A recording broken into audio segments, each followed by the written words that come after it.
Hello friends, চলে আসলাম আজকে শুভেচ্ছা বার্তা নিয়ে। আশা করি সকলে খুব ভালো আছো। আগামীকাল থেকে 3 দিন পর পর আমার বাবার পারলোক ক্রিয়া চলবে।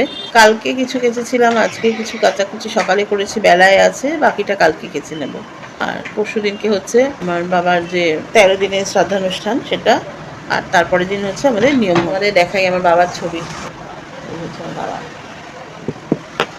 এই 3টে দিন হয়তো আমি একটুখানি এই বাবার পারলৌকিক ক্রিয়াকর্মের জন্য হয়তো একটুখানি ব্যস্ত থাকবো স্বাভাবিকভাবেই। বাবার এই তো 13টা দিন মানলাম, আর কি আটটা মানতে হবে না, এই 13টা দিনই বাবার জন্য একটু। আবার তো সেই কর্মব্যস্ততা, কাজের মধ্যে ঢুকে যাওয়া, কাজের মধ্যে থাকা। এই যে মা চলে গেছে, আজকে 8টা বছর হয়ে গেল। ওই 13 দিন মানার পর তো মাকে নিয়ে, হ্যাঁ মা মনের মধ্যে রয়ে গেছে, সেটা তো মন থেকে তো বাবা মাকে সরানো যায় না, কিন্তু তার জন্য আলাদা করে সময় কোথায়। যাই হোক, চলো পরে ফিরে আসবো, কেমন।